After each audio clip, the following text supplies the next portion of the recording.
Si on parle du travail de plateforme, on pense généralement au secteur de livraison de repas, peut-être le secteur de transport aussi, mais ça passe au-delà de ça. La Confédération des syndicats européens a fait une analyse sur les secteurs à risque de l'ubérisation, donc les secteurs qui risquent de générer des travaux via des plateformes numériques. Et ils ont identifié des secteurs qui vont du soin à domicile, du nettoyage, l'éducation, la santé mentale.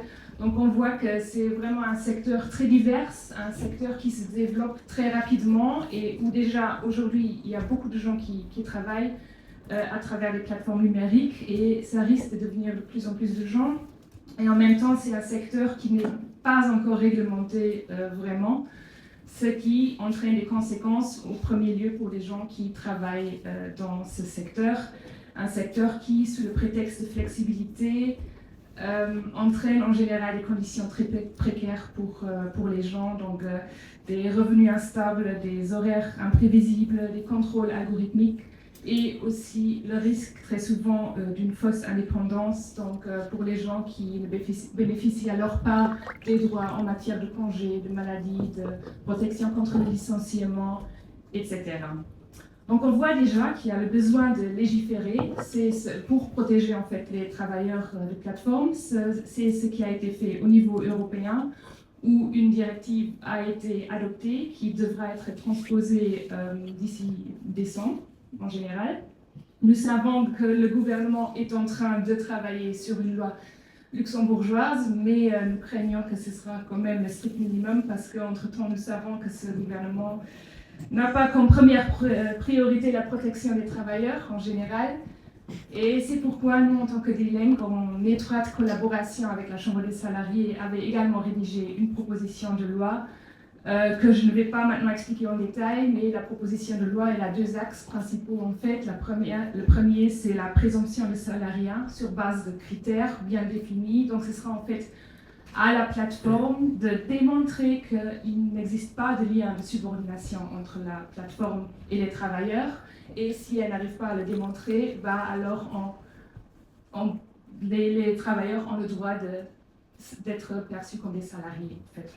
Et le deuxième axe, c'est tout ce qui considère la réglementation de la gestion algorithmique, donc la protection des données des travailleurs et également le contrôle humain qui doit toujours être là derrière les décisions qui seront prises et qui sont prises maintenant déjà par les algorithmes, par l'IA, donc de garantir quand même que tous les droits des travailleurs sont respectés dans ce cas. Voilà, c'était maintenant un très bref résumé de la protection.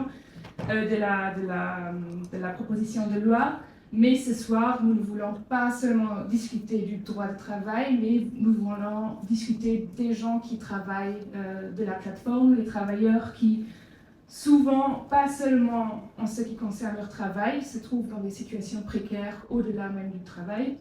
Et nous voulons discuter avec nos invités sur les luttes que ces gens doivent mener, leurs possibilités, comment est-ce qu'ils peuvent s'organiser, comment est-ce qu'ils peuvent militer eux-mêmes, ensemble avec la société civile, ensemble avec les syndicats, ensemble avec nous tous, pour les meilleures conditions de travail. Et je suis très contente de présenter ce soir nos trois invités. Je commence par Jessica Lopez, qui est sociologue, qui, de par son engagement social, surtout dans le contexte de la migration aussi, est déjà en contact, a déjà été en contact avec les gens qui travaillent dans ce secteur et qui a déjà avancé l'idée pour une telle conférence, je pense, il y a 2 ans, si je ne me trompe pas. Donc, je suis très contente que ça a fonctionné ce soir. Notre deuxième invité, c'est Gérard Anduyan, qui est activiste et ancien livreur de repas, donc qui a travaillé pour une plateforme numérique ici au Luxembourg. Pour les gens qui s'intéressent au sujet, qui ont écouté le podcast de la radio 100.5, le connaissent peut-être parce qu'il était une des personnes qui ont témoigné des conditions de travail et des conséquences que cela a eu également sur leur vie. Et le troisième invité, c'est David Angel, membre du bureau exécutif de l'OGBL, qui lui également, au sein du syndicat, est responsable pour les questions des travailleurs de plateforme. Donc, merci beaucoup d'être présent, à nos invités, à tout le monde, et je donne le micro à Jessica. L'association Médecins du Monde, ainsi que d'autres collectifs d'aide aux livreurs en France, ont récemment déposé une plainte pénale pour traite des êtres humains contre Deliveroo et Uber Eats. Il n'existe probablement pas d'accusation d'exploitation plus grave que celle-là. Monsieur Thibault Laforcade, avocat de ces associations, affirme: le modèle économique repose sur l'exploitation d'une main-d'œuvre extrêmement précaire, majoritairement immigrée, travaillant dans des conditions indignes pour des revenus de pure survie. Il parle d'une démarche inédite. Selon Médecins du Monde, en France encore, les chiffres sont sans appel.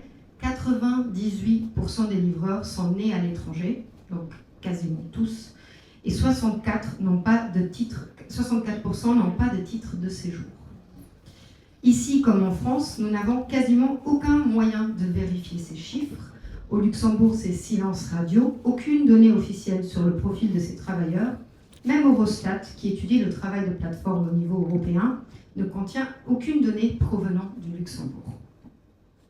Permettez-moi de me concentrer ce soir, pendant cette discussion, principalement sur les livreurs de repas, la fraction la plus visible et emblématique de ce secteur.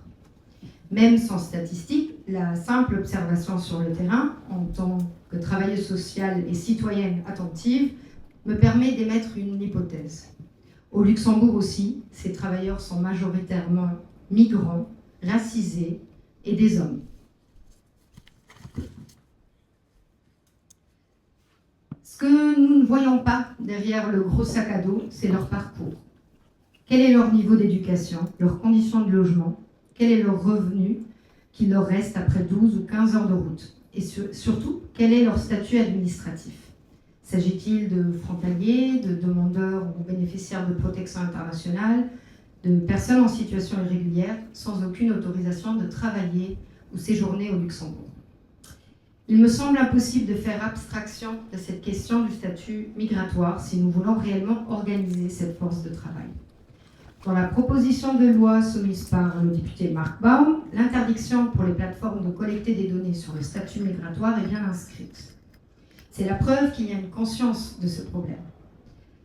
Mais est-ce suffisant? Même dans le scénario le plus optimiste, celui où la présomption du salariat deviendrait la règle, quel sera le sort des travailleurs sans statut régulier? Gérard, je vais t'appeler Gérard.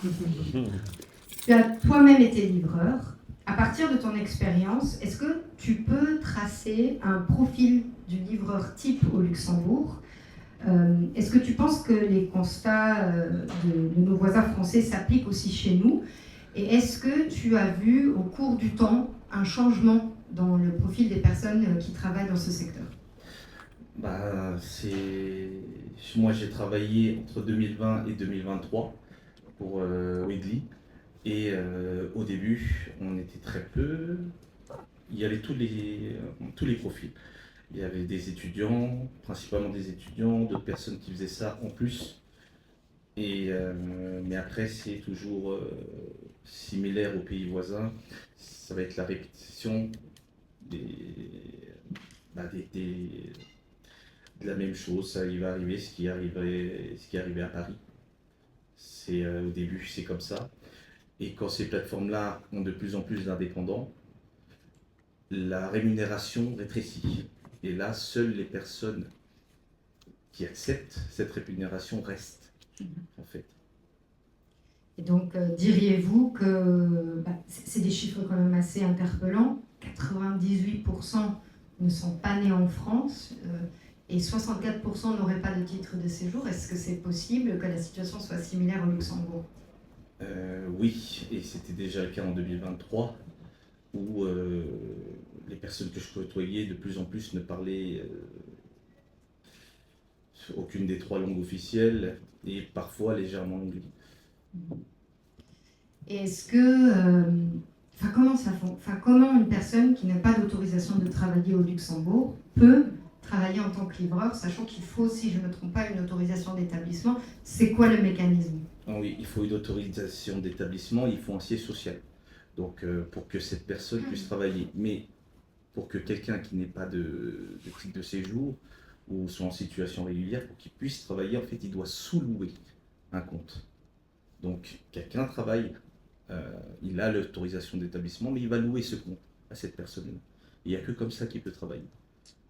Et est-ce que vous pensez que c'est un phénomène courant au Luxembourg? Oui, l'était déjà avant. Maintenant, ils ont ouvert les portes dans le sud. Ils vont s'installer à l'est. Bon, oui, ça va être très courant, oui. Donc je suppose, j'anticipe un problème, même si dans la perspective la plus optimiste, on arrive à avoir une présomption de salariat. Si ce n'est pas la vraie personne qui travaille avec le compte, donc si on sous-loue, donc on ne travaille pas en son propre nom, ben, ce n'est pas la personne qui travaille qui sera protégée par le contrat de travail. Ah non, cette personne-là, c'est comme s'il travaillait un peu au noir. Il travaille au noir, mais il est doublement sous-traité. Donc, il est prestataire. Cette plateforme-là est fournisseur de services. Donc, elle va fournir service à une personne cette personne-là va refournir un service. Donc, sa rémunération, elle est divisée presque en deux, quoi. Vous avez parlé de revenus, qui diminuent de plus en plus. Mais alors, ces personnes qui sous-louent, elles peuvent compter avec combien de revenus pour une journée ou un mois de travail? Je ne sais pas comment les calculs sont faits en général.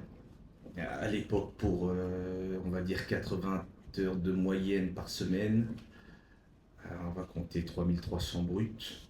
Donc, en net, ça fait très très peu. Si en plus ce compte-là est sous-loué, là, on parle de cacahuètes, quoi. Je souligne quand même les 80 heures de travail par semaine. En France, en Espagne et en Belgique, l'organisation des livreurs est déjà un peu plus avancée qu'au Luxembourg. Elle est souvent portée par des organisations sociales ou solidaires, ou comme on appelle parfois la société civile, qui sont souvent le contact de ces livreurs les plus précaires. À l'Asti, il n'était pas rare que des hommes sans papier fassent la file pour des bons alimentaires de 25 € par semaine, avec leur gros sac à dos sur le dos ou sur le trottoir. C'est l'image même du travailleur pauvre. En France, la CGT collabore notamment avec le CLAP, collectif de livreurs autonomes de plateforme. Il revendique, à côté de la présomption du salariat, aussi la réduction des cadences et surtout la régularisation des sans-papiers. Pour eux, c'est indissociable de la défense des conditions de travail de cette population. David, aujourd'hui, ces livreurs sont un peu hors champ de l'action syndicale traditionnelle. Pas de délégation du personnel, pas de levier de négociation, une syndicalisation, je dirais, proche de zéro. Quelles sont les réflexions internes à l'OGBL pour ce groupe? Et est-ce que cette question du statut administratif est prise en compte? Et est-ce que peut-être il y a même des projets concrets pour les intégrer à la lutte syndicale? Alors, oui, il y a, pour répondre à cette question-là, il y a de temps en temps, il y a des personnes individuelles qui viennent s'y syndiquer parce qu'il y a aussi un phénomène, ce que disait Gérard avant, avec la sous-traitance, la sous-location. Aujourd'hui, on a même des sociétés qui travaillent pour les plateformes. Donc, vous avez des anciens livreurs, en gros, qui ont créé une société qui emploie maintenant du personnel jusqu'à une centaine de personnes, d'après les dernières informations. Souvent, c'est très obscur aussi, parce qu'il y a des magouilles. Donc, ils emploient des gens qui sont employés sur base de 10 heures semaine, qui font tout le reste au black. Enfin, plein de choses comme ça. Mais donc, du coup, étant donné que maintenant, il existe aussi des salariés dans le secteur, il y a des gens qui viennent vers nous parce qu'ils ont des soucis en termes de droit de travail, parce qu'il y a des salaires qui ne sont pas payés ou des choses comme ça. Au-delà de ça, évidemment, le statut même de ces personnes fait que c'est très compliqué, parce que quand on est indépendant, déjà, on n'est pas salarié, donc forcément, le syndicat, qui est quand même un syndicat de par le Code du travail, et un syndicat de salariés, forcément, il peut très peu vous renseigner sur vos droits ou vous aider, etc. Donc, c'est déjà pas la première adresse. Et en plus de ça, le fait qu'on soit indépendant fait aussi qu'on est en quelque sorte en concurrence les uns avec les autres, parce que la course que mon collègue à côté de moi il fait, c'est la course que moi je ne vais pas avoir, et donc on est en concurrence, et les plateformes elles travaillent justement là-dessus. On voit un peu les initiatives d'organiser ces travailleurs dans les pays voisins. Ce qu'il faut dire, c'est que là aussi, ça reste très difficile, hein. Je veux dire, ils ont un peu d'avance, notamment parce que les plateformes aussi existaient déjà plus tôt en France notamment qu'ici au Luxembourg, hein. Ici, c'est vraiment à partir de 2020 que ça a vraiment pris de l'ampleur avec la crise sanitaire. Mais on voit là aussi que c'est par pic, en fait, quand les plateformes décident de baisser les prix, enfin les tarifs payés aux livreurs, que là, les gens ils commencent à s'organiser. Il y a des mouvements de grève, enfin grève, ouais, même si c'est pas des salariés, mais c'est quand même des mouvements de grève, donc des gens qui décident de pas travailler. Des choses comme ça. Aujourd'hui, ici, on n'en est pas là. On essaye, bah, notamment hein, avec Gérard aussi, on a travaillé, on a collaboré, on a essayé aussi d'entrer en contact, etc. Mais c'est très compliqué, notamment aussi du coup par le statut administratif, par le fait que les gens ils n'aient pas de papier et donc sont extrêmement vulnérables par le fait que, étant donné qu'ils soient indépendants, n'aient pas un contrat de travail, c'est très facile du jour au lendemain de leur couper l'accès à la plateforme et puis ils se retrouvent sans boulot. Donc forcément, tout le monde a peur de se montrer, de s'organiser et donc ça complique beaucoup les choses. On a, au-delà du travail, je dirais plus de lobbying sur le projet de loi, sur tout ça, sur lequel on est en train de travailler et de faire ce qu'on peut. Au-delà de ça, on essaye aussi maintenant bon, on s'inspire aussi un peu du modèle d'autres syndicats, notamment en ce qui concerne ne serait-ce que nos statuts en tant que syndicat. On est en train de préparer une réforme statutaire pour le mois de juillet pour le GBL. Et là, notamment, on enlève la notion, pas on enlève, mais on remplace un peu la notion de salarié par travailleur pour justement essayer d'intégrer aussi toute forme en fait de travailleurs dans nos statuts déjà, parce que ça commence par là. Puis on est en train de travailler aussi sur une structure qui est vraiment, enfin, elle n'existe pas, c'est des idées pour le moment et on est en train de discuter là-dessus et d'essayer de voir comment on peut avancer sur une structure propre, en fait, un département, une structure propre à tout ce qui est travailleurs précaires, voilà, au sens large. Hein, donc, voilà. Oui, c'est intéressant parce que bon, là, on va se focaliser peut-être un peu sur les livreurs, mais effectivement, on voit qu'il y a un boom et que dans nombreux d'autres pays, on peut déjà commander le personnel de nettoyage juste pour une fois. Les plateformes comme ça existent déjà au Luxembourg, mais je pense que la plupart sont encore salariés, mais ça risque de rapidement bousculer. Et puis, il y a aussi toute la question de l'intérim, où encore une fois, là aussi, il y a beaucoup de travail des personnes sans autorisation, etc. Juste encore pour cette question de concurrence, donc tu parles de la concurrence entre les livreurs, donc les travailleurs de plateforme, mais comment tu décris ou tu observes la relation entre le monde du travail traditionnel et ces nouvelles formes de travail?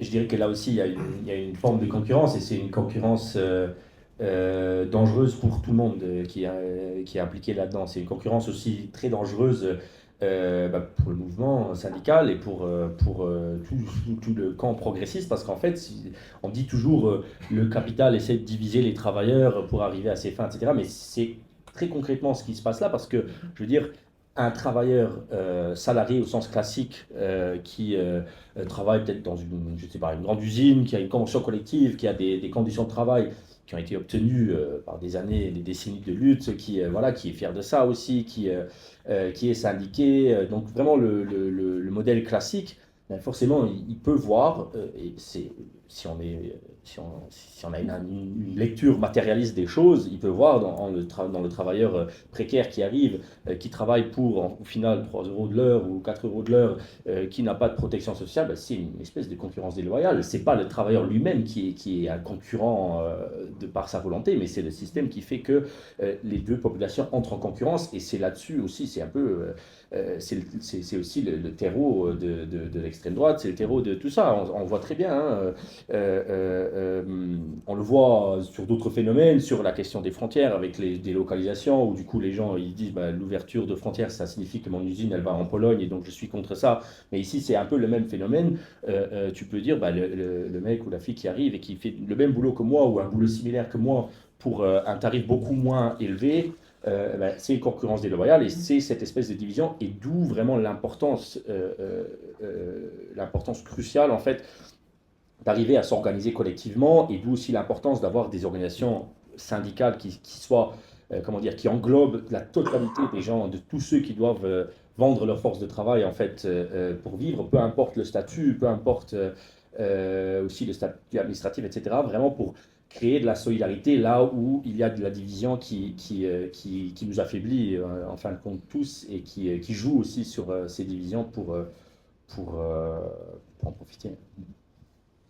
Oui, j'ajouterais, tu l'as déjà mentionné, mais que cette nouvelle forme de travail est surtout occupée par des étrangers et que on est bien tapé sur ces étrangers dans les discours politiques, c'est certainement aussi lié à ça. Je l'ai compris. Oui, bien sûr. Et juste pour compléter ce qu'a dit David, le problème avec le secteur de la livraison, c'est que ça commence par là.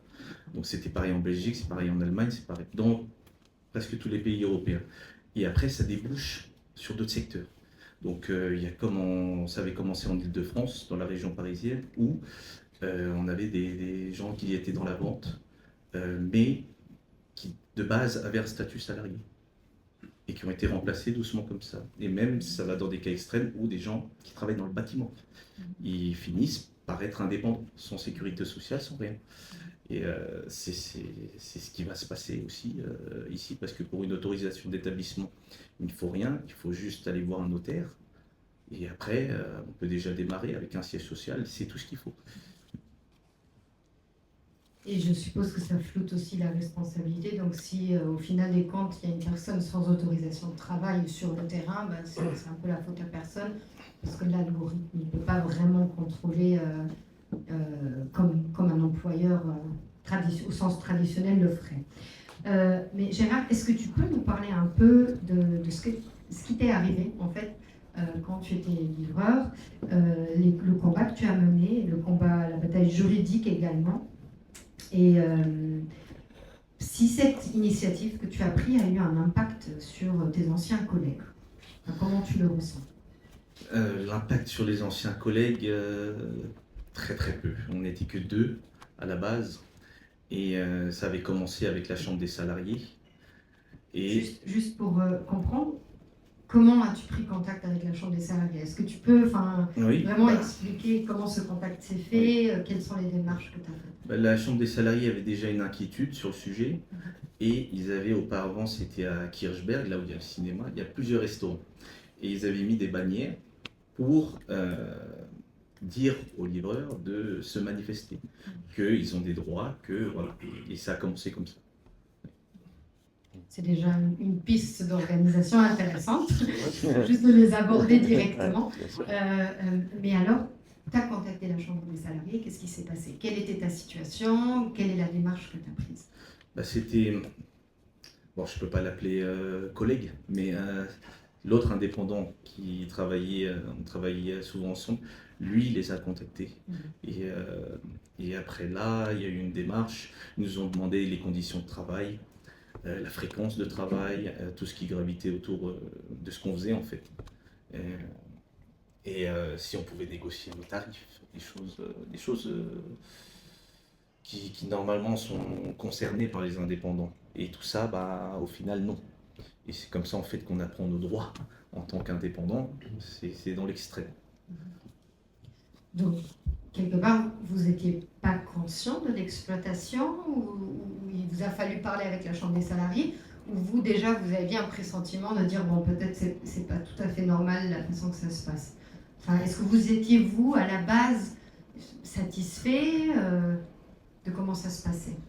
Non, à la base on n'était pas satisfait, mais en fait on entre dans cet engrenage et au final pour s'en sortir c'est très compliqué parce que il faut payer les factures. Donc non, ça a été très dur de comprendre. J'avais quand même l'a priori que ça devrait pas être comme ça parce que on est toujours fliqué H24. C'est pour ça que les livreurs sont toujours dans le stress, ils sont toujours là à rouler n'importe comment, parce que les conditions de travail sont comme ça, quoi. Et nous, on n'avait pas de contrat, ils appelaient ça un accord de service. Et donc cet accord de service, quand la chambre des salariés l'a regardé, tout clochait en fait. Donc en gros, vous avez tous les inconvénients du salariat, sans avoir Les côtés positifs, les congés payés. Non, non, ça, il n'y a pas. On a tous les inconvénients du salariat et tous les inconvénients de l'indépendant. Ah oui. Ouais. Ok. Et est-ce que vous pouvez raconter un peu comment se passe la bataille juridique? Où est-ce que vous en êtes? Quelles ont été les différentes étapes? Alors, la bataille juridique, dans un premier temps, ils ont donné raison à la plateforme. Donc là, l'avocat a dû faire appel. Donc, si je comprends bien, le but ici, c'est de faire reconnaître que vous étiez salarié, en fait. Oui. Que vous n'étiez pas du tout indépendant.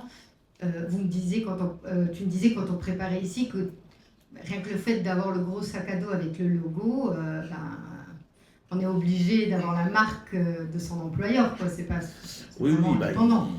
il passait par des stratagèmes pour vous obliger à le mettre. 3 mois après que je sois rentré, il y a un controlling qui se fait sur place, quoi. Et moi, je leur ai dit de manière transparente que non, j'ai pas à faire les panneaux publicitaires, sinon il faut me rémunérer plus. Et si tu décides de ne pas le mettre, enfin, c'est quoi les conséquences, en fait? Bah, les conséquences, c'est qu'on est mis sur le côté de l'algorithme, quoi. Donc là, plus de courses, plus de rémunération. Ok. Donc clairement, voilà.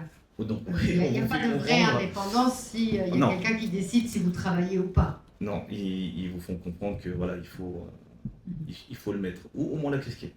Au moins la casquette, ok. Voilà, Carole a un peu décrit quels étaient les principaux points de la proposition de loi qui a été déposée par Tilenk. David, comment est-ce que tu vois cette proposition de loi ou le futur de cette proposition de loi? Quelles sont tes attentes pour le futur? Donc, ce qu'il faut savoir, c'est que, alors, il y a eu cette proposition de loi déposée par Marc à l'époque, qui était basée sur la proposition de loi aussi élaborée par la Chambre des salariés. En parallèle, on avait déjà débuté les discussions avec le ministre du Travail de l'époque, Georges Engel, sur la question. Il avait même un avant-projet de loi, sauf qu'à l'époque, dans les discussions au sein du comité permanent travail-emploi, donc qui était encore tripartite à l'époque, on discutait encore ensemble. Le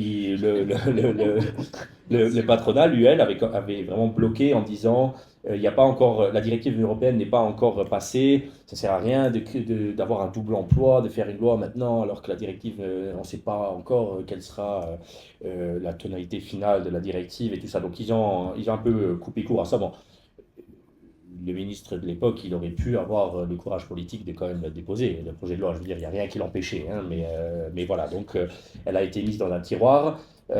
Et bon, après, il y a eu les élections, nouveau gouvernement,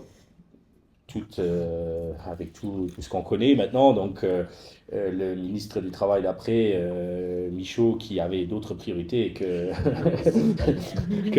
qu'améliorer les conditions de travail de n'importe qui.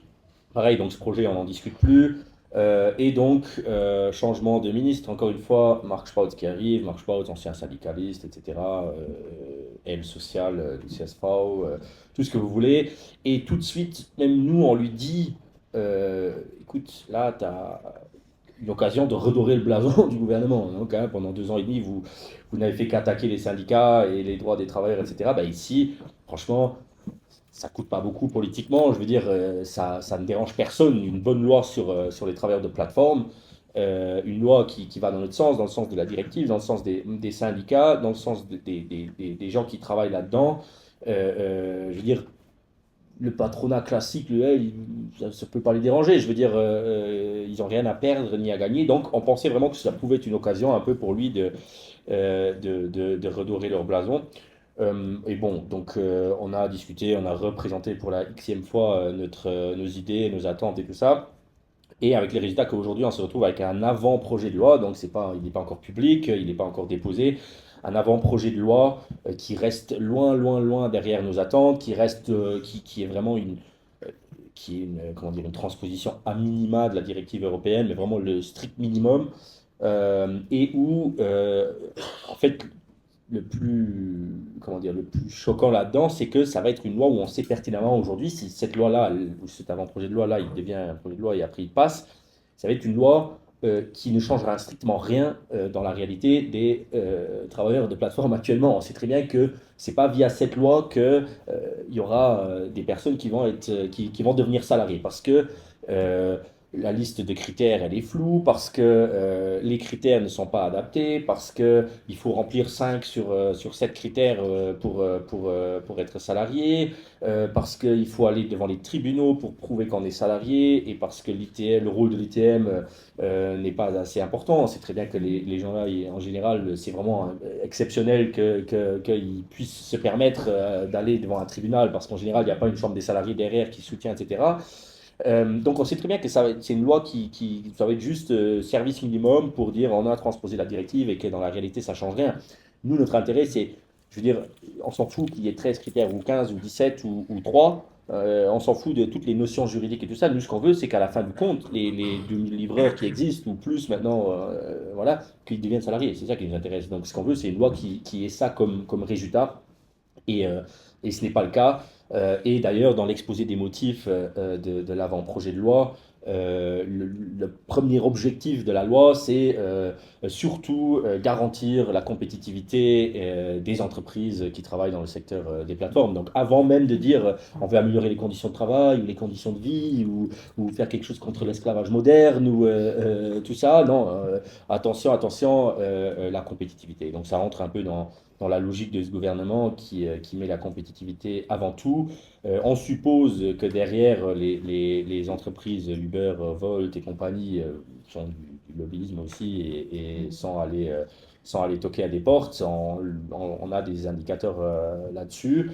On sait aussi que le gouvernement il veut attirer plus de plateformes et plus de modèles de ce genre. Et donc voilà, on pense, on est même assez sûr que il n'y aura rien de bien positif qui va sortir de tout ça. Et c'est bien dommage parce que c'est quand même une fenêtre qui s'est ouverte avec cette directive qui était, même si elle était moins bonne que le départ, tout ce que vous voulez, c'était quand même une avancée. Tous les syndicats européens étaient contents de cette directive, ont salué ça. Et en fin de compte, cette fenêtre-là qui était une opportunité quand même de changer quelque chose, maintenant, elle va se refermer sans qu'on ait pu transformer l'essai ici.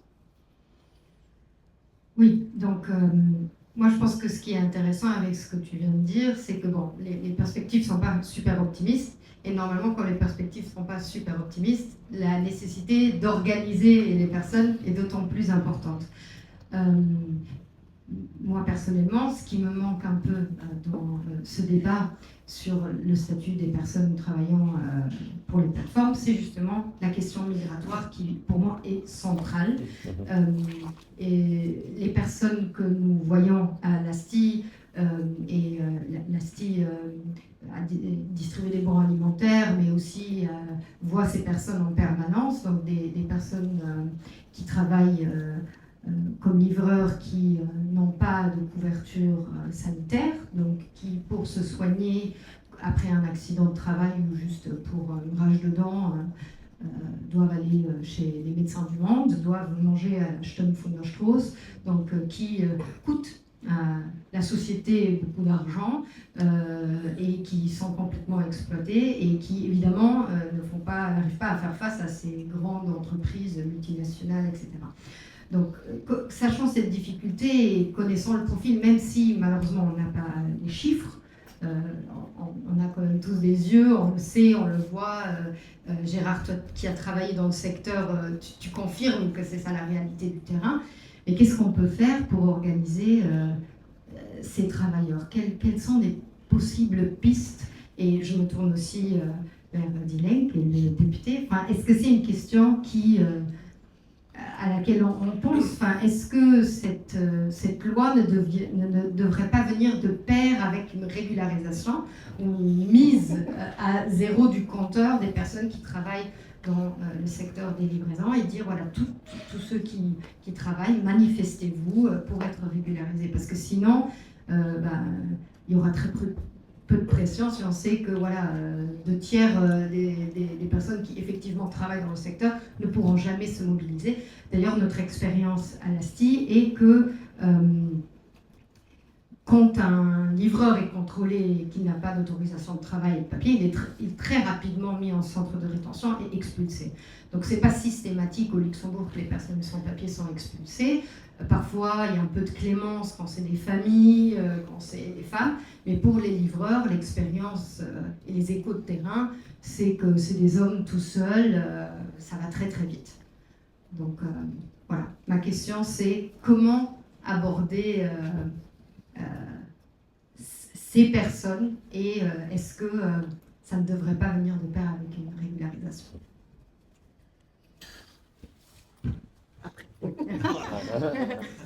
Pardon, merci. Oui, tu as complètement raison. Et pour moi, ce qui est choquant dans tout ce dispositif, j'ai fait l'expérience avant-hier, il y avait la commission du travail où j'ai exposé notre proposition de loi. Juste auparavant, et j'y ai assisté aussi, c'était la commission des affaires intérieures où a été discuté le paquet migration. Et le paquet migration prévoit justement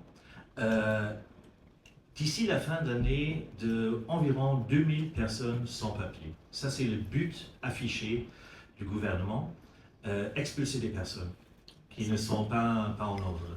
Donc, ce gouvernement n'a pas même dans la moindre intention de régulariser quoi que ce soit. Ni les sans-papiers, ni ceux avec papier qui travaillent au Luxembourg, obligés comme faux indépendants ou obligés dans les noirs. Donc aucune forme de régularisation n'est prévue. Bien que dans l'expérience historique, il y a eu 2 vagues, si je me rappelle bien, Sergio Jess, de régularisation. C'était au début des années 2000 et encore 2012, 13. Et là, une des conditions, c'était de prouver qu'on a un travail. Donc, régulariser le travail dans un gouvernement avec participation du CSV pourrait être un angle pour être régularisé. Donc, je ne crois pas que c'est la faute à une régularisation du travail qui amène à une expulsion. Je ne crois pas. Mais c'est vraiment la volonté d'un gouvernement de droite, si on connaît les anglos, j'ose bien dire de droite extrême, qui veut expulser, carchériser le Luxembourg. Et c'est ça le grand problème. Et tu as aussi complètement raison. Comment organiser l'opposition? Le 9 juin, c'est dans un mois, dans 4 semaines et un peu, il y a le vote. Ils font pression qu'il y ait un vote, une séance extraordinaire de la Chambre pour faire passer cette loi. Et il y a tant d'avis qui sont contre, de toutes, évidemment, mais on s'en fout royalement. C'est une volonté politique et je crois que c'est extrêmement difficile. Même la social-démocratie au niveau européen a voté pour. Donc c'est ultra difficile d'organiser dans 4 semaines, on aurait pu dire il y a 2 mois, dans 2 mois, une opposition qui sera tellement forte qu'on pourrait encore changer des trucs. Le seul petit espoir, mais j'en ai pas trop, c'est le Conseil d'État où il y a quand même des possibilités de faire. Mais bon, c'est assez grave. Je laisse juste Gérard et David réagir rapidement et après je pense qu'on peut donner la parole au public pour échanger ensemble sur des idées parce que moi je dis que c'est important de le faire mais j'ai besoin d'idées aussi. Oui, je pense qu'effectivement c'est des pistes à envisager parce que je veux dire,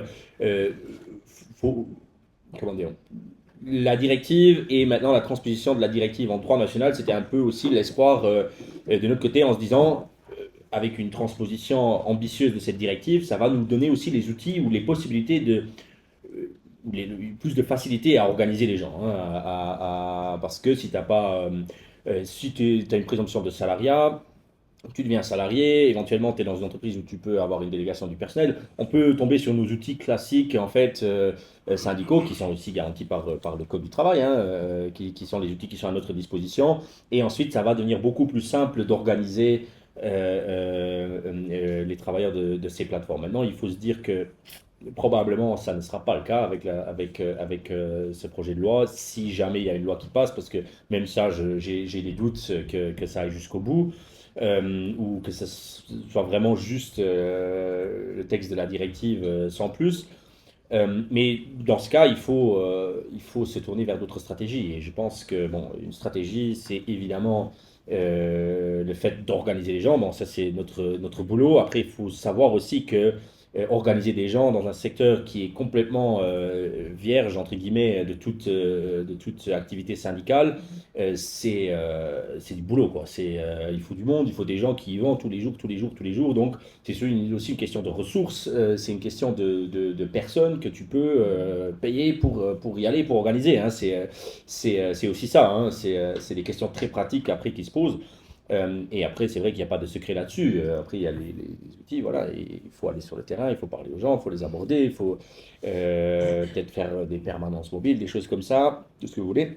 Je pense qu'à côté de ça, et effectivement, c'est un point intéressant que tu soulèves, et dans le contexte de cette loi migratoire, c'est peut-être une piste aussi qu'il faudrait éventuellement aussi au niveau de la société civile, avec les organisations syndicales et avec l'opposition de gauche, peut-être aussi vraiment travailler sur un projet de régularisation, sur un projet de loi, sur un projet commun à porter.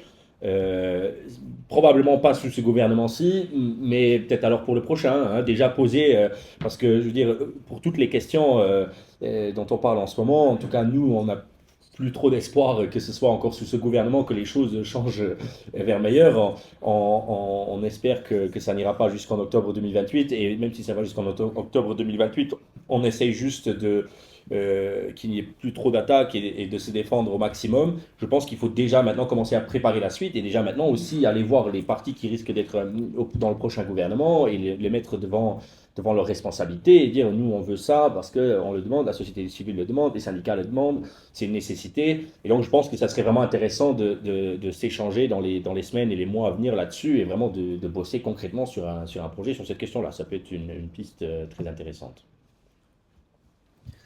Alors moi, je ne saurais pas répondre à la question, donc je vais juste compléter ce que David avait dit sur aller sur le terrain. Si tu te souviens, je l'avais fait en 2023.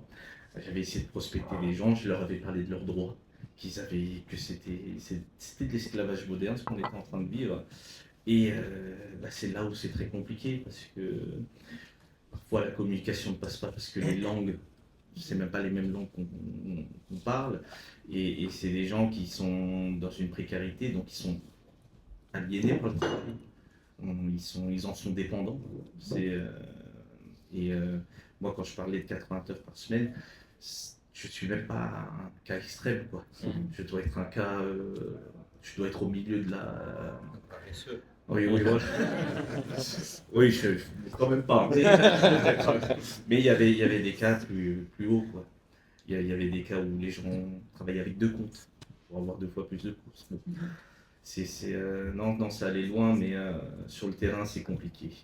Mais je pense que refaire une bannière avec la CSS ça peut peut-être réveiller des gens. Donc juste avant de passer la parole au public, effectivement à l'ASTI, ce qu'on voyait parfois, c'est qu'on parlait à des personnes qui travaillaient en tant que livreurs, qui travaillaient bien plus que 40 heures par semaine, qui peut-être à la fin du mois arrivaient à toucher 2000, 2500 euros, et qui s'estimaient très heureux parce qu'ils avaient l'impression que c'était vraiment beaucoup d'argent, que ça leur permettait d'envoyer de l'argent à leur famille. Et je pense que c'est aussi cette extrême pauvreté qui est exploitée et cette méconnaissance de comment les choses sont censées fonctionner au Luxembourg. Donc il est difficile aussi d'organiser des personnes qui n'ont parfois même pas forcément conscience du fait qu'ils sont en train d'être gravement exploités au Luxembourg. Et on n'en a pas parlé, mais évidemment, il y a toutes les questions de santé, que ce soit physique ou mentale. Les Médecins du Monde aussi en France ont montré qu'un travailleur sur 2 souffrait de troubles anxieux, de niveau de stress très élevé, parce qu'évidemment, quand on travaille dans des logiques algorithmiques, on doit faire très très vite, parce que plus on livre, plus on gagne. plus on prend de risques. Je ne sais pas pour vous, mais moi je travaille à Luxembourgville et à midi, je les vois voler devant moi comme ça. Donc ils prennent des risques pour eux-mêmes, pour toutes les autres personnes sur la route. Donc il y a plein d'autres problèmes qui émergent de ce travail et de cette exploitation. Et je donne la parole à Sergio qui veut vraiment parler. Merci beaucoup. Tout d'abord, merci à Adèle d'avoir organisé. 3 trucs, j'essaie d'être bref, j'essaie. Tout d'abord, je suis très content d'entendre ce changement statutaire chez l'OGBL. Ça peut ouvrir vraiment des portes. 2, de dire que au-delà du pacte migration et asile, il y a encore autre chose qui vient là, qui est davantage pire, c'est la directive retour. Quel est le problème actuellement aujourd'hui avec les personnes sans papier et pourquoi on ne l'expulse pas autant? C'est que les pays d'origine doivent accepter de recevoir la personne. La directive retour, et le Luxembourg a soutenu cette disposition, va prévoir qu'on peut renvoyer des gens chez des pays où il n'y a aucun lien. Donc ce problème de l'acceptation de pays d'origine, il est éliminé. Et donc cet objectif non avoué explicitement de 2000 ou même plus, avec la directive retour, ce sera une accélération encore davantage par rapport à ce pacte migration et asile. Donc l'objectif est clair et il n'y a pas d'illusion là-dessus. Par rapport à la régularisation, David, j'en avais touché un petit mot le 1er mai, on va revenir à la charge, l'ASTI, pour mobiliser, comme tu dis, les forces vives du pays, pour qu'on arrive à 2028 et qu'on aille un compromis, autant que possible, de certains partis, de se dire on va vers cette voie. 3e chose par rapport à la régularisation, celle de 2013 a été faite aussi au moment d'une transposition d'une directive européenne. C'était la directive sanctions, qui mettait des sanctions beaucoup plus lourdes pour les patrons, les employeurs, qui employaient des gens en situation de séjour régulier. Et là, qu'est-ce qu'on a fait?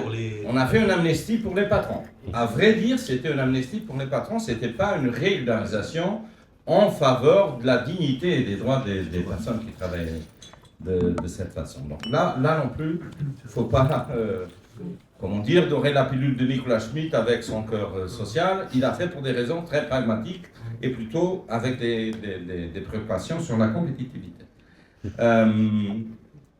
Par rapport à la mobilisation des gens, et pour revenir à cette question, qui n'est pas nouvelle, pas du tout, et on en a pas mal débattu et parlé à l'ASTI. À Luxembourg, on a une difficulté par rapport à d'autres pays qui ont eu une régularisation ou dont la situation, notamment des travailleurs de plateforme, est un peu meilleure. C'est que le pays est très petit. Tout le monde se connaît. On ne veut pas montrer son visage parce que, comme tu le disais, Gérard, le jour d'après, tu n'as plus accès à la plateforme. Comme s'il y a un serveur ou un plongeur qui va se manifester à la rue, son patron, le jour après, quand il rentrera au restaurant, il va lui dire rentre chez toi. Ça ne veut pas dire qu'on n'y arrivera pas. Mais la difficulté au Luxembourg spécifiquement, c'est celle-là. Et Jessica le sait bien, l'ASTI est membre d'un réseau européen qui travaille sur ces questions des personnes sans documents, sans papier.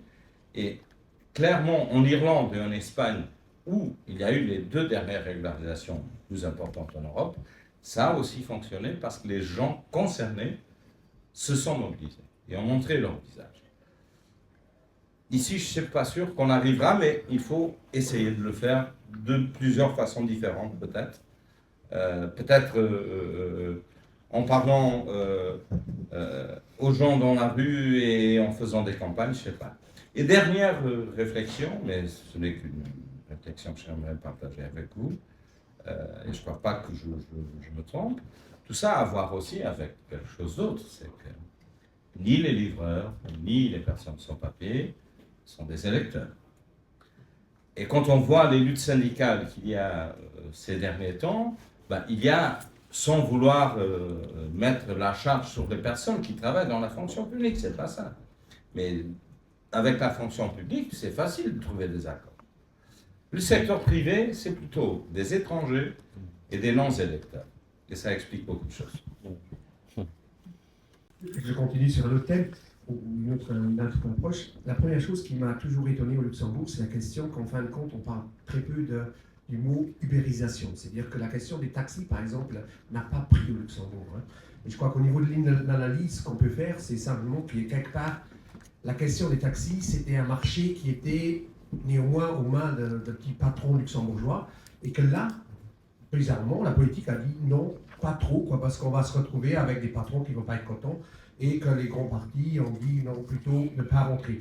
Donc, en fin de compte, le marché du transport des aliments, etc., ça, c'est plutôt un marché qui était un marché nouveau. C'est-à-dire que là, il n'y avait pas de concurrence avec l'établissement luxembourgeois, et donc on laissait un peu faire, et ça arrangeait bien sûr, naturellement, tout le secteur Horeca. C'était un service en plus, et on pouvait dégager la question là-dessus. Et donc se pose la question, bon, les autres secteurs, je crois que ça va être quelque part bizarrement protégé par des patrons qui vont être quelque part des électeurs et qui vont dire non, là on ne veut pas de concurrence. Hein. Donc c'est un peu bizarre, c'est-à-dire qu'il y a une sorte de... On laissera se déployer ce genre de service en ce moment, au moins à Luxembourg, sur des questions où on n'est pas encore en concurrence avec des secteurs établis. Première chose. Deuxième chose, je crois qu'au niveau des prospections, je crois qu'il faudra absolument faire des petits cahiers qu'on distribuera peut-être à tous les gens qu'on rencontre qui sont sur ces secteurs-là pour leur donner des informations de base. Une question, par exemple, qui se pose très concrètement, qu'on a discuté là où j'ai des engagements, c'est les gens qui ont du révis. Il y en a un certain nombre qui sont tentés pour essayer de rentrer dans ce domaine-là. Et là, c'est la catastrophe, quoi. C'est à chaque fois la catastrophe. Pourquoi ? Parce que la question de payer ses droits sociaux vient 3 mois plus tard, parce que là, à ce moment-là, l'administration se réveille et dit « Oh, il y a le révis à rembourser, une partie, il y a la question de payer votre cotisation sociale », et les gens se trouvent du jour au lendemain avec une sorte d'idée un peu fausse, je voulais me lancer dans la vie active, etc., sur un truc où ils sont complètement surendettés, quoi, directement au début, quoi. Donc, et là, naturellement, l'administration dit « Ah bah non, il faut bien payer, vous avez bien un contrat indépendant, vous êtes indépendant, voilà. » Donc là, je crois qu'il y a moyen quand même d'essayer avec un petit livret de les informer. La troisième chose, et là je travaille, et là c'est dans un ministère, mais moi je vois tous les matins ces petites boîtes bleues et rouges qui viennent chez nous, hein, et pas en petit nombre, hein, en grande masse, hein, ça se promène beaucoup, beaucoup. Et je crois que les gens de chez nous, ils ont aucune, non, ils s'en foutent pas, ils ont aucune connaissance, quoi. Pour eux c'est aux fonctionnaires, hein, je dis pas, tous en grande partie très bien payés, etc. Ils n'ont aucune idée sur ce qui se passe là, aucune idée. Je crois qu'il faudrait peut-être faire une petite carte postale simplement et dire voilà, à chaque fois que vous appelez quelqu'un comme ça, là derrière il y a une vraie vie, il y a des soucis, il y a des problèmes. C'est pas anodin, quoi. C'est pas simplement un restaurant qui vous dit gentiment votre repas de midi. Non, il y a derrière il y a quelque chose, question sociale, quoi. Et vous êtes ici dans un ministère qui s'appelle le ministère de la Famille, mais je crois que les gens sont inconscients. Ils n'ont aucune conscience là-dessus. Bon, ça veut dire qu'ils ne sont pas très intéressés par les questions sociales, peut-être, ils ne sont pas très instruits sur ces questions-là, mais il faudrait qu'au moins, on leur fasse au moins le minimum la mauvaise conscience. Ce qui se dit ici reste ici. Sinon demain. Je suis près de la conscience. On le voit aussi, Paul. Mais je vais juste répondre sur ce qu'il a dit sur toutes ces boîtes qu'on voit. En fait, le problème, c'est que ça crée de la concurrence déloyale. À un moment ou à un autre, ça va monopoliser le service de livraison. Et même les restaurants qui, eux, avaient des salariés, ils sont obligés de s'ajuster. Parce que, voilà, un indépendant, il va coûter 6 €. Un salarié, il y a les charges salariales, il y a les charges patronales à payer, il y a tout un tas de choses. Et on est déjà proche de cet état-là où, en fait, les gens, s'ils veulent se faire livrer, ils n'ont plus le choix. Il y a très peu de restaurants maintenant qui gardent leurs salariés. Et il y a des périodes affluentes, s'il y a un match de foot ou je ne sais quoi. Et ben voilà. Donc, les restaurants sont obligés soit d'embaucher, ou soit de faire appel à des plateformes comme ça. Ouais. Je voulais aussi juste revenir sur une question, pas forcément parce que c'est ce qui a été dit, mais parce que c'est un sujet qui est toujours un peu sous-jacent, c'est la question de la responsabilité individuelle en fait, du consommateur, du restaurateur aussi, etc. Donc cette question-là de sensibiliser les gens qui commandent et tout ça. il y a certainement toujours une part de responsabilité individuelle, mais il y a aussi une responsabilité collective en tant que société. Une responsabilité collective de dire, ça existe ces phénomènes-là, et il y a des besoins qui sont créés, qui ont été créés aussi. Je veux dire, c'est pas un besoin naturel de se faire livrer son repas le soir, mais c'est des besoins qui sont créés via les publicités, via tout ce que vous voulez. Maintenant, ils sont là. Le besoin, il est là. Donc, je veux dire, c'est pas la faute du consommateur individuel de se faire livrer. Hein. Je veux dire, c'est pratique, ça va vite, on n'a peut-être pas envie de cuisiner parce qu'on a bossé toute la journée, on était encore dans les bouchons le soir, etc. Donc, c'est la solution de facilité. Mais derrière, il y a des choix politiques, il y a des décisions politiques qui sont prises. Et je veux dire, ça, c'est le rôle aussi de la politique, c'est de faire des choix collectifs, de dire ça, on veut bien l'accepter en tant que société, ça, on ne l'accepte plus. On voit que l'Espagne a été, je crois, le premier pays à introduire cette présomption de salariat, en fait, où on dit que les livreurs de plateforme sont d'office considérés comme salariés, et puis après, c'est à la plateforme de prouver le contraire. Ça marche très bien. Les prix n'ont pas forcément explosé, c'est pas une question. Voilà, hein, donc le marché continue de croître. Donc, on voit très bien qu'on peut prendre des choix politiques et ça change rien. C'est même pas un problème pour la compétitivité. Et encore, j'ai envie de dire, même si c'était un problème pour la compétitivité, même si c'était un problème pour ces entreprises-là, honnêtement, une entreprise qui a besoin d'avoir recours à des esclaves pour garantir son business model, mais qu'elle crève, franchement, c'est pas ça, ça doit pas être notre problème en soi. Quelque chose demander quelque chose, c'est le sujet que Jessica t'avait parlé, c'est l'aspect central de la migration dans toute cette économie de plateforme. Là, je me demande un peu, est-ce qu'il y a des points de contact entre les organisations comme la STIG ou autres et les syndicats, soit des points de contact formels ou informels. C'est un peu une question pour vous deux, David et Jessica. Et l'autre question, c'est pour Gérard. De ton expérience comme ancien livreur de plateforme, comment ça se passe si on a besoin d'aide ou d'informations? Toi, tu étais en contact avec la CSL. Est-ce que tu as essayé de contacter aussi l'OGPL ou la CGB ou aussi la STI ou autre? Est-ce qu'il y a des liens entre tous ces différents points? Avec la CSL, ça... Après, j'ai connu David, oui. Mais il faut une forme de curiosité au minimum, quoi. Sinon, non, il ne se passe rien.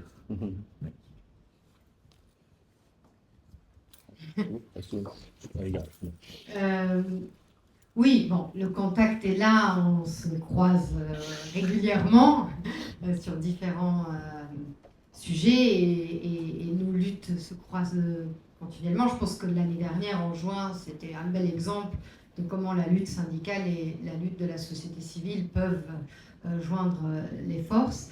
Après, je dois dire une note critique pour les deux côtés, que peut-être dans le monde de la société civile, donc dans tout ce qui est organisation sociale et solidaire, la question du travail et de l'exploitation du travail n'est pas toujours centrale et on va surtout avoir des arguments humanitaires.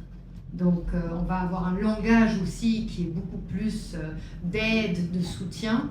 Donc il n'y a pas toujours forcément cette notion de justice sociale derrière les luttes. Ça a à voir aussi avec le fait que la grande majorité des activités des associations de la société civile sont conventionnées par le ministère de la Famille, entre autres, et que du coup, voilà, c'est pas lutte anti-système, c'est voilà, comment essayer, dans le système dans lequel on se trouve, d'atténuer les dégâts.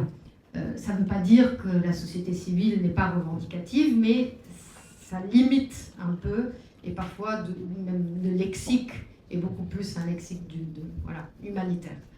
Alors que je trouve, moi, dans le monde syndical, la question migratoire est parfois reléguée à une question...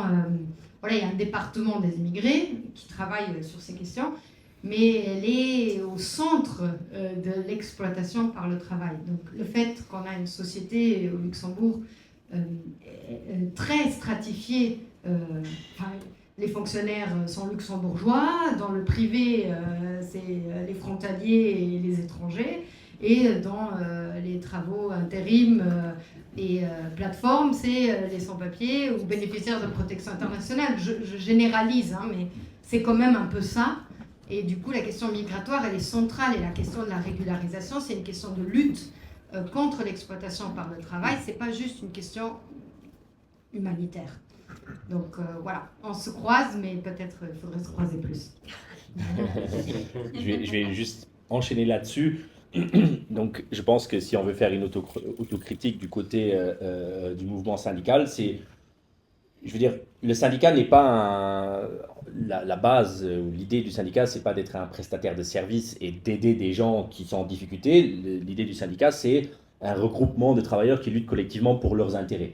Et donc, on a aussi toujours souvent tendance à se dire, bon, si des gens veulent quelque chose, ils s'organisent, ils viennent chez nous, ils prennent leur carte, ils s'organisent, ils font un truc et on met à disposition de la logistique, on soutient, etc. Mais ça doit venir des gens eux-mêmes. Et ça, c'est peut-être une approche qui marche bien dans les secteurs classiques, mais qui marche peut-être un peu moins bien dans les secteurs nouveaux, moins syndiqués, des terrains un peu plus hostiles ou difficiles, parce qu'il y a de la question migratoire qui entre en jeu, parce qu'il y a les conditions extrêmement précaires qui entrent en jeu. Et là, souvent, les vieilles recettes ou les recettes classiques, standards, traditionnelles du mouvement syndical ne prennent pas ou ne marchent pas. Et donc, d'où toute la difficulté aussi, ou tout le challenge aussi de s'adapter à ces nouvelles formes, d'aller chercher les gens, parce que, je veux dire, on sort de cette approche, comme je disais, si les gens veulent quelque chose, ils ont qu'à lutter pour et venir dans le syndicat, et on se dirige plus vers une approche aussi au niveau international, hein,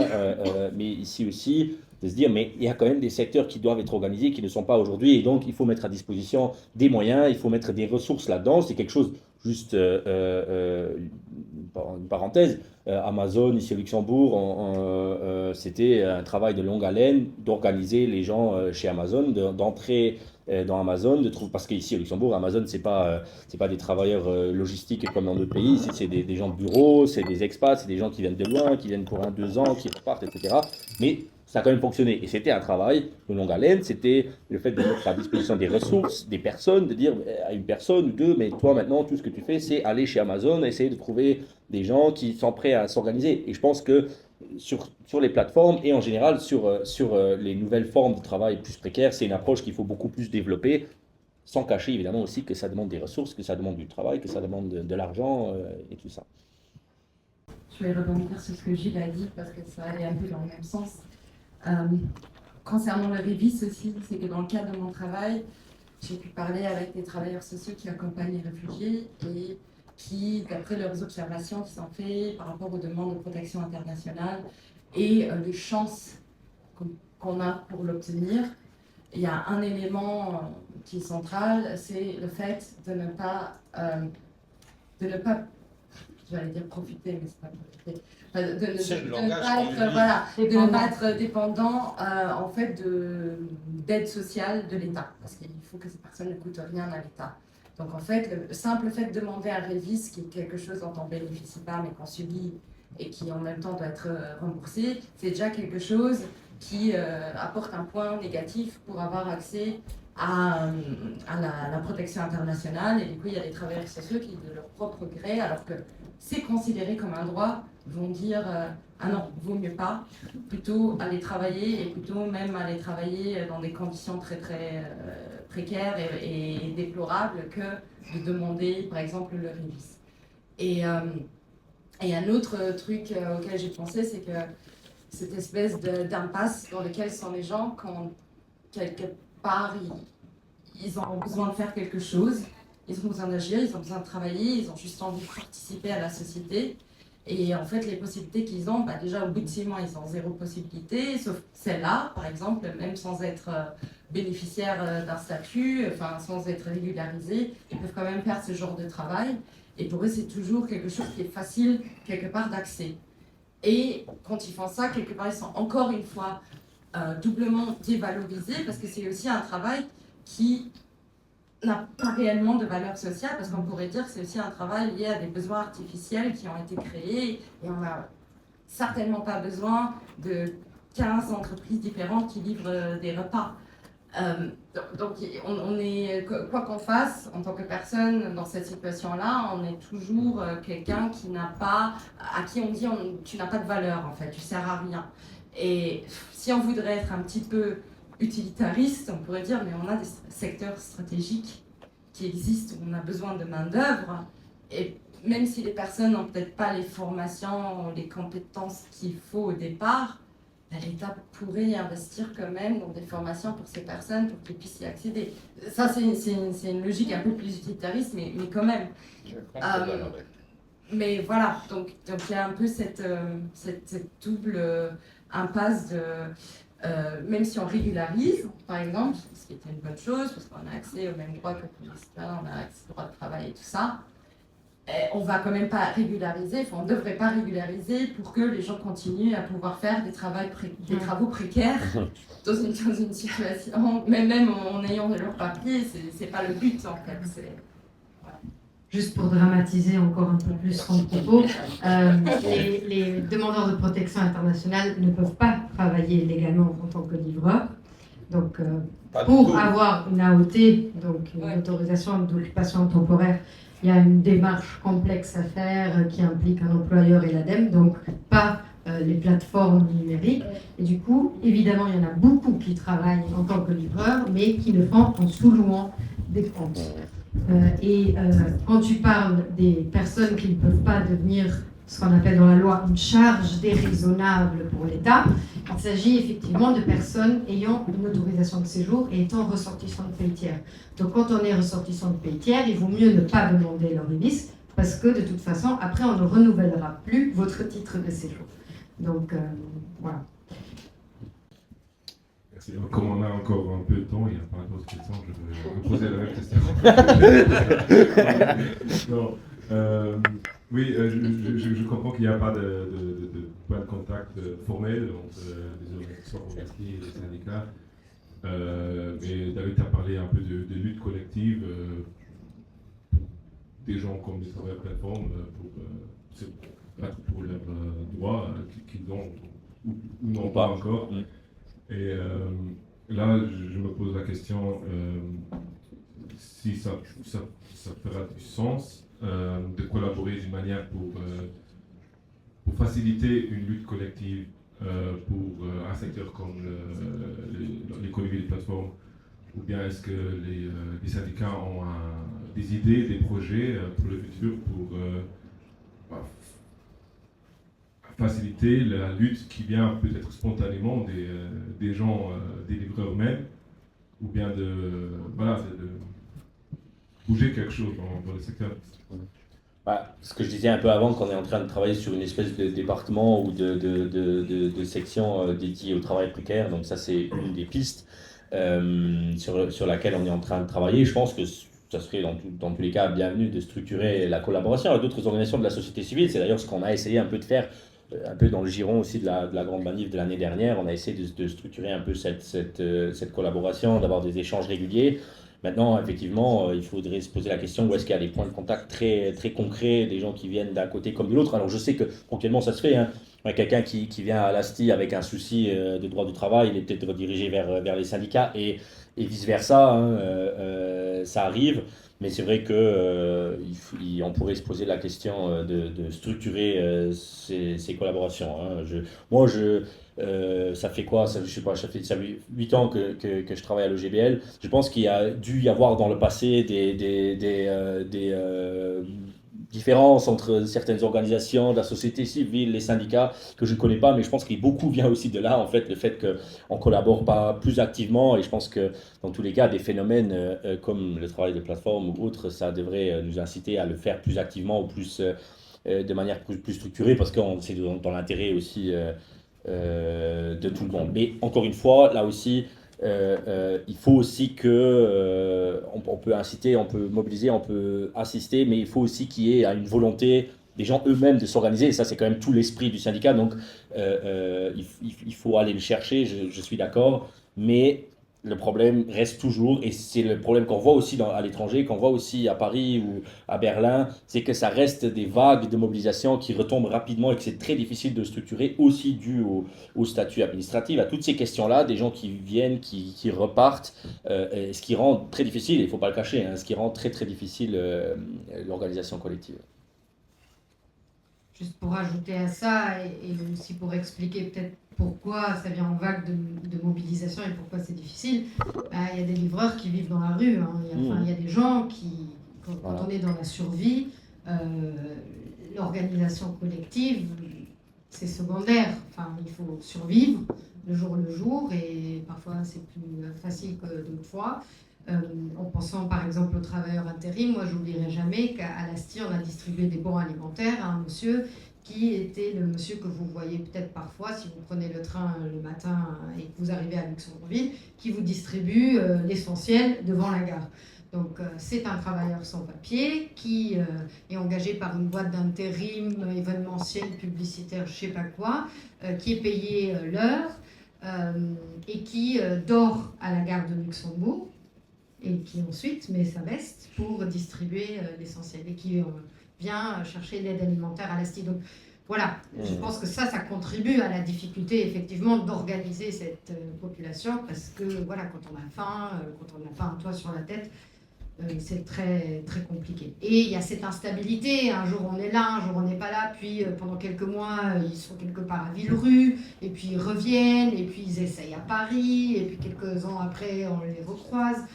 C'est des vies extrêmement instables, et je pense que c'est pour ça aussi que j'ai mentionné la plainte qui a été déposée en France récemment, cette notion de traite des êtres humains. Effectivement, c'est aussi un peu une action en coup de poing. Est-ce que ça va vraiment juridiquement passer pour de la traite des êtres humains?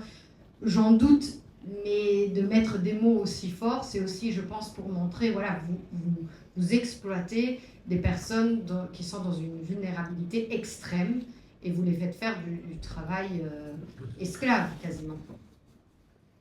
Donc, oui, je voulais dire que mon mari, il travaille encore en ce moment pour les plateformes, et ils ont maintenant commencé un groupe WhatsApp où il y a environ 30-40% dedans, 40 personnes dedans. Mais oui, ils savent aussi pas trop même qu'est-ce qui est qu'est-ce qui est dans leurs possibilités, qu'est-ce qu'ils pourraient même demander. Eux, ils se sont dit que peut-être un jour, ils vont tous fermer l'application en même temps pour leur dire qu'ils veulent des prix plus élevés. Mais voilà, comme ça a été dit déjà, Volt peut juste fermer tous leurs comptes. Et après, il n'y a plus de travail. Ou ils peuvent même sans fermant leur compte, ils peuvent juste ne plus leur donner de travail du tout. Donc voilà, c'est un peu, ils ont la volonté de s'organiser, mais ils ne savent pas trop qu'est-ce qu'ils pourraient même demander, et voilà où se diriger avec la lutte. Et aussi, je pense, si on parle de combien ils gagnent par mois, je pense si maintenant on dit ils doivent rentrer dans l'OGBL, je pense que pour beaucoup d'entre eux, leur dire qu'ils doivent payer 30 € par mois, pour beaucoup d'entre eux, ça va déjà leur être une barrière pour pouvoir se militer. Et aussi, voilà, parce que juste, si Volt décide de fermer un compte, je pense pas que OGBL puisse faire quelque chose, ou que la Chambre des salariés puisse faire quelque chose. Donc voilà, en ce moment, ils ont ce groupe, mais ils savent pas trop, même s'ils sont dans ce groupe ensemble, ils ont beaucoup peur de perdre le revenu. Et en plus, on avait parlé de beaucoup de choses en ce qui concerne les indépendants, mais même si maintenant un livreur, si maintenant on a un CDI ou un CDD, on se fait, soit le CDD il a terminé, ou le CDI on se fait licencier, on a droit au chômage. Eux, ils n'ont jamais droit au chômage. Ça fait 2 ans que mon mari est inscrit à l'ADEME. Il postule à différents... il fait des candidatures. D'habitude, il ne reçoit même pas de retour. Et il n'a jamais droit... Si maintenant, demain, il arrête de travailler pour Volt, il n'a quand même pas droit au chômage, puisqu'il est indépendant. Donc, c'est très difficile. Le témoignage de monsieur qui m'a fait penser que oui, le travail d'intérim, ça existe aussi. Et c'est très complexe, c'est une black box, c'est très difficile à comprendre comment c'est organisé.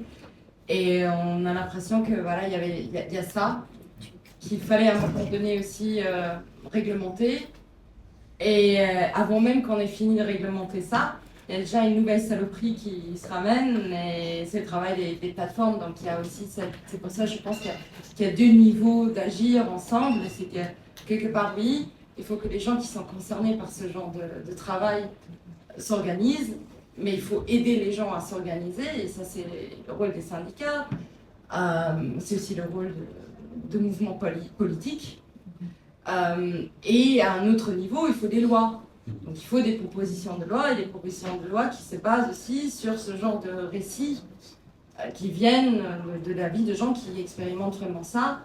Et en même temps, si on dépose ce genre de projet de loi, il faut aussi que tout cet ensemble déjà de gens mobilisés, organisés, soit là pour mettre la pression aussi, pour que ça passe. Et c'est vrai qu'il y a des chantiers de partout, et on sait qu'on a des gouvernements qui ne sont absolument pas dans la prévention, qui sont dans la passivité et qui laissent arriver les événements. Mais après, je pense que c'est à nous, tous les gens qui sont organisés justement, de prendre en charge ce genre de travail. Donc c'est pour ça que c'est très important qu'on a ce genre de témoignage. Je pense que quand même, là, on part avec quelques bonnes idées. La coopérative de livreurs a créé, avec l'aide du groupe WhatsApp, de Dylan, Clasti et l'OGBL, avec l'expertise de Gérard. Donc, je pense qu'on peut se mettre au boulot avec des flyers en langue arabe et autres. Donc, au boulot, mais d'abord, voilà, merci à Dylan pour l'organisation de cette discussion intéressante. Et on pourra continuer à discuter autour de verre.